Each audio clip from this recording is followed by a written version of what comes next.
अस्सलाम वालेकुम। पंजाबी चैनल हंगारा असां शुरू किया है तुहाडे वास्ते और ਇਹਦਾ ਮਕਸਦ ਇਹ ਸੀ ਕਿ ਜ਼ੁਬਾਨਾਂ ਆਪਣੇ ਕੀਤੇ ਹੋਏ ਕੰਮਾਂ ਨਾਲ ਪਛਾਣੀਆਂ ਜਾਣੀਆਂ ਚਾਹੀਦੀਆਂ ਨੇ ਔਰ ਉਹ ਉੱਥੋਂ ਦੇ ਬੰਦਿਆਂ ਦੇ ਕਿਸੇ ਸ਼ੈ ਨੂੰ ਪਸੰਦ ਕਰਨ ਜਾਂ ਨਾ ਕਰਨ ਨਾਲ ਉਹਦਾ ਉਹਨਾਂ ਤਾਲੁਕ ਨਹੀਂ ਹੁੰਦਾ ਜਿੰਨਾ ਇਸ ਚੀਜ਼ ਨਾਲ ਹੈ ਕਿ ਉਸ ਜ਼ੁਬਾਨ ਦੇ ਵਿੱਚ ਪਹਿਲਾਂ ਕਿੰਨਾ ਕੰਮ ਹੋ ਚੁੱਕਿਆ। ਪੰਜਾਬੀ ਦੇ ਵਿੱਚ ਕੰਮ ਹੋਇਆ ਤੇ ਹੈ ਲੇਕਿਨ ਉਹਦੇ ਨਾਲ ਇੱਕ ਮਸਲਾ ਰਿਹਾ ਔਰ ਉਹ ਮੰਨਣਾ ਪਏਗਾ। ਉਹ ਇਹ ਵੇ ਕਿ ਜਿਹੜਾ ਬੰਦਾ ਉੱਥੋਂ ਪੜ੍ਹ ਲਿਖ ਗਿਆ, ਜਿਹਨੇ ਕੋਈ ਅਕਲ ਮੌਤ ਲੱਭ ਲਈ, ਜਿਹੜਾ ਥੋੜਾ ਬਹੁਤ ਅਗਾਂ ਪਿਛਾਂ ਟੁਰਿਆ ਫਿਰਿਆ ਔਰ ਉਹ ਕਿਸੇ ਸੱਦ ਪੁੱਛੇ 'ਚ ਹੋ ਗਿਆ, ਉਹ ਸਮਝਿਆ ਹੁਣ ਇੰਜ ਕੰਮ ਕਰੀਏ ਵੀ ਇਹ ਜਿਹੜੇ ਨਵੀਆਂ ਥਾਵਾਂ ਤੇ ਨਵੇਂ ਬੇਲੀ ਬਣਾਏ ਨੇ ਨਾ, ਮੈਂ ਹੁਣ ਉਹਨਾਂ 'ਚ ਰਹਿਣਾ, ਇਹ ਪਿਛਲਿਆਂ ਨੂੰ ਜਾਂਦਾ ਕਰੋ, ਉਹਦੀ ਲੋੜ ਕੋਈ ਨਹੀਂ। ਉਹ ਆਪ ਹੀ ਆਪਣੀ ਬੋਲੀ ਨੂੰ, ਆਪਣੀ ਜ਼ੁਬਾਨ ਨੂੰ, ਆਪਣੇ ਬੈਕਗਰਾਊਂਡ ਨੂੰ, ਉਸ ਵਸੇਬ ਨੂੰ ਉਸ ਸਮਝਿਆ ਕਿ ਨਹੀਂ ਇਹ ਅਗਰ ਨਾਲ ਰਿਹਾ ਨਾ ਤਾਂ ਮੇਰਾ ਉਹ ਟੌਰ ਨਹੀਂ ਬਣਨਾ, ਮੇਰੀ ਉਨੀ ਹਸੀਅਤ ਤੇ ਵੈਲਿਊ ਨਹੀਂ ਬਣਨੀ। ਉਸ ਆਪਣੀ ਹਸੀਅਤ ਤੇ ਵੈਲਿਊ ਦੇ ਚੱਕਰ ਵਿੱਚ ਆਪਣੇ ਪੈਰਾਂ ਦੇ ਥੱਲੇ ਜਿਹੜੀ ਜ਼ਮੀਨ ਸੀ ਉਹਨੂੰ ਹੀ ਲੱਤ ਕੱਢ ਮਾਰੀ। ਉਹਦੇ ਬਾਅਦ ਅਗਰ ਤੁਸੀਂ ਸਿਰਫ 6 ਇੰਚ ਵੀ ਜ਼ਮੀਨ ਨਾਲ ਫਾਸਲਾ ਰੱਖ ਲਓ, ਵਿੱਚ ਸ਼ੈ ਕੋਈ ਨਾ ਹੋਵੇ, ਤੁਹਾਡੇ ਪੈਰਾਂ ਦੇ ਜਿੱਥੇ ਤੁਸੀਂ ਖਲੋਣਾ ਉੱਥੇ ਤੇ ਤੁਹਾਡੇ ਪੈਰਾਂ ਦੇ ਦਰਮਿਆਨ ਸਿਰਫ ਲੰਮਾ ਚੌੜਾ ਨਹੀਂ 6 ਇੰਚ ਹੀ ਫਾਸਲਾ ਹੋ ਜਾਏ ਤਾਂ ਵੀ ਤੁਸੀਂ ਜਿਹੜਾ ਨਾ ਕਾਇਮ ਨਹੀਂ ਰਹਿ ਸਕਦੇ। ਪੈਰਾਂ ਦਾ ਪੂਰਾ ਭਾਰ ਪਾ ਕੇ ਜਦ ਤੱਕ ਨਾ ਖਲੋਤੇ ਹੋਈਏ ਔਰ ਉਹਨੂੰ ਮੰਨੀਏ ਨਾ ਕਿ ਹਾਂ ਇਹ ਜਿੱਥੇ ਮੈਂ ਖਲੋਤਾ ਮੈਂ ਇੱਥੋਂ ਦਾ ਵਾਂ, ਉਸ ਵਕਤ ਤੱਕ ਉਹ ਗੱਲ ਬਣਦੀ ਕੋਈ ਨਹੀਂ। ਇਹੀ ਵਜ੍ਹਾ ਕਿ ਜਿਹੜਾ ਅਸਾਂ ਉਹਨੇ ਸੋਚਿਆ ਕਿ ਇੱਕ ਪੰਜਾਬੀ ਦਾ ਜਿਹੜਾ ਚੈਨਲ ਹੈ ਉਹਨੂੰ ਪਹਿਲਾਂ ਤੋਂ ਹੰਗਾਰਾ ਪ੍ਰੋਗਰਾਮ ਕਰੀਦਾ ਸੀ ਉੱਥੇ ਉਰਦੂ ਚੈਨਲ ਤੇ, ਲੇਕਿਨ ਅਖੀਰ ਗੱਲ ਵਿਚਲੀ ਇਹ ਲੱਭੀ ਕਿ ਨਹੀਂ ਇਹ ਪੂਰਾ ਚੈਨਲ ਹੀ ਪੰਜਾਬੀ ਦਾ ਹੋਣਾ ਚਾਹੀਦਾ। ਔਰ ਹੰਗਾਰਾ ਨਾਮ ਰੱਖਣ ਦੇ ਪਿੱਛੇ ਇੱਕ ਤੇ ਇਹ ਸੀ ਨਾ ਕਿ ਸਾਡੇ ਦੋਸਤ ਨੇ ਅਯੂਬ ਕਮੋਕਾ, ਉਹਨਾਂ ਦਾ ਸ਼ੇਰ ਹੈ ਬੇਸਿਕਲੀ, ਜੇ ਆਖੇ ਤੇ ਅਗਰ ਟੋਰਾ ਕਹਾਣੀ ਇਨਬਿਲਟ ਹੈ ਨਾ ਗੱਲ, ਕਿ ਜਿਹੜੇ ਸੁਣਦੇ ਪਏ ਨੇ ਜੇ ਉਹਨਾਂ ਕੋਲ ਪੁੱਛਿਆ ਜਾ ਰਿਹਾ ਕਿ ਜੇ ਆਖੇ ਤੇ ਅਗਾਂ ਟੋਰਾ ਕਹਾਣੀ ਤੇਰੇ ਅਗਲੇ ਹੁੰਗਾਰੇ ਤੇ ਖਲੋਤਾ। ਉੱਥੋਂ ਅਸਾਂ ਇਹ ਨਾਂ ਲਿਆ ਸੀ 2-3 ਸਾਲ ਪਹਿਲਾਂ, 4 ਸਾਲ, ਤਾਂ ਉਹਨਾਂ ਤੋਂ ਪੁੱਛ ਕੇ ਮੈਂ ਕਿਹਾ ਜੀ ਮੈਂ ਤੁਹਾਡਾ ਨਾਂ ਜਿਹੜਾ ਇਸ ਮਿਸਰੇ 'ਚੋਂ ਲਿਆ, ਬਿਸਮਿਲ੍ਲਾ ਜੀ ਕਰੋ। ਫਿਰ ਚੁਨਾਚੇ ਉਦੋਂ ਮੈਂ ਇਹਦਾ ਪ੍ਰੋਗਰਾਮ ਦਾ ਨਾਂ ਹੁੰਗਾਰਾ ਰੱਖਿਆ ਔਰ ਉਹਦੇ ਫਿਰ ਕੋਈ 92-93 ਪ੍ਰੋਗਰਾਮ ਹੋ ਗਏ ਨੇ, ਜਦੋਂ 100 ਪ੍ਰੋਗਰਾਮ ਤੱਕ ਮੇਰਾ ਖਿਆਲ ਸੀ ਕਿ 100 ਤੱਕ ਉੱਥੇ ਚੱਲਦੇ ਰਹਿਣਗੇ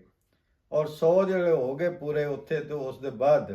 ਫਿਰ ਇਹ ਹੁੰਗਾਰਾ ਨਾਮ ਦਾ ਇੰਡੀਪੈਂਡੈਂਟ ਚੈਨਲ ਹੀ ਅਲੱਗ ਹੋ ਜਾਏਗਾ ਔਰ ਇਹਦੇ ਤੇ ਸਾਰੀ ਪੰਜਾਬੀ 'ਚ ਹੀ ਗੱਲ ਕੀਤੀ ਜਾਏਗੀ। ਵੇਖਦੇ ਆ ਨਾ ਵੀ ਪੰਜਾਬੀ ਬੋਲਣ ਨਾਲ ਸਾਡੀ ਅੰਗਰੇਜ਼ੀ ਕਿਤੇ ਨਸ ਤੇ ਨਹੀਂ ਜਾਂਦੀ ਦੂਜੇ ਬੂਹੇ 'ਚੋਂ, ਜਾਂ ਪੰਜਾਬੀ ਬੋਲਣ ਨਾਲ ਉਰਦੂ ਭੁੱਲ ਤੇ ਨਹੀਂ ਜਾਂਦੀ ਕਿਤੇ।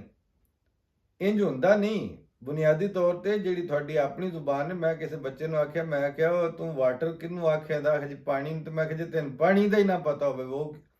ਯਾਨੀ ਜਿਸ ਬੰਦੇ ਨੂੰ ਤੁਸੀਂ ਇਹ ਸਿਖਾਇਆ ਹੀ ਨਹੀਂ ਕਿ ਆ ਜੋ ਪੀਂਦਾ ਪਿਆ ਪੁੱਤਰ ਇਹ ਪਾਣੀ ਹੈ,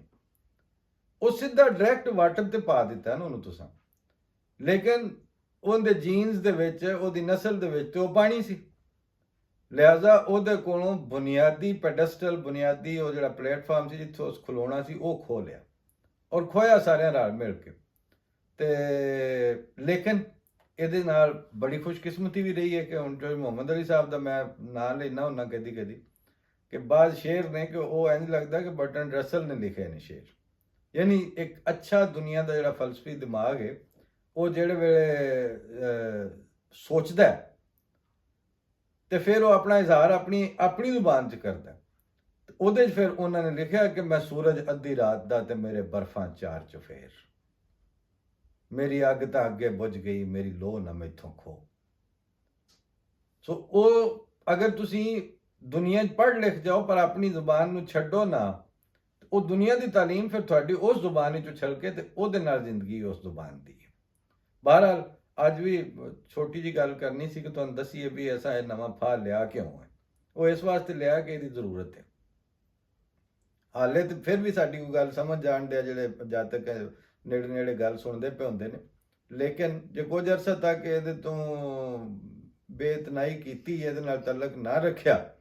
ਤੇ ਫਿਰ ਗੱਲ ਮੁੱਕ ਜਾਣੀ ਹੈ ਕਿ ਹੌਲੀ ਹੌਲੀ ਜਾਂਦੀ ਰਹਿਣੀ, ਹੱਥ 'ਚੋਂ ਨਿਕਲ ਜਾਣੀ। ਅੱਜ ਵੀ ਮੈਂ ਇੱਕ ਨਜ਼ਮ ਚੋਈ ਸਾਹਿਬ ਦੀ ਲੱਭੀ ਹੈ, ਉਹ ਮੈਂ ਪੇਸ਼ ਕਰਕੇ ਤੇ ਫਿਰ ਇਜਾਜ਼ਤ ਲੈਣਾ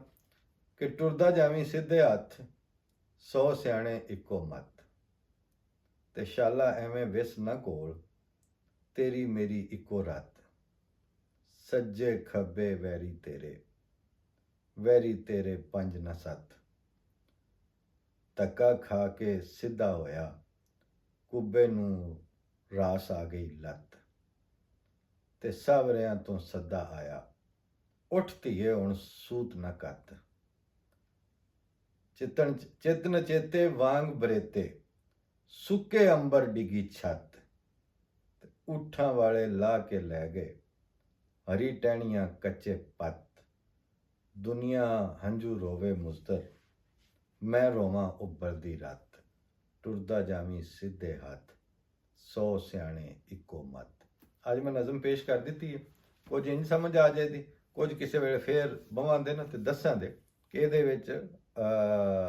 ਸਾਵਰਿਆਂ ਤੋਂ ਸੱਦਾ ਆਇਆ ਉੱਠ ਧੀਏ ਹੁਣ ਸੂਤ ਨਾ ਕੱਤ, ਇਹ ਕਿੰਨਾ ਗਹਿਰਾ ਇਸਤਾਰਾ ਹੈ ਇਹਦੇ ਅੰਦਰ। ਬਹਰਹਾਲ ਜੇ ਗੱਲ ਟੁਰ ਪਈ ਔਰ ਤੁਸੀਂ ਹੁੰਗਾਰਾ ਦਿੱਤੀ ਰੱਖਿਆ ਤੇ ਇਹ ਇਨਸ਼ਾਅੱਲਾ ਦਿਲ ਤੇ ਆਇਆ, ਇਸ ਚੈਨਲ ਨੂੰ ਖੜਾ ਕੀਤਾ ਜਾਏ। ਤੇ ਅੱਗੋਂ ਕਿਸੇ ਆਖਿਆ ਸੀ ਕਿ ਅੱਬਾ ਮੇਰੇ ਵਿਆਹ ਤੇ ਮੁਜਰਾ ਜ਼ਰੂਰ ਰੱਖੀ,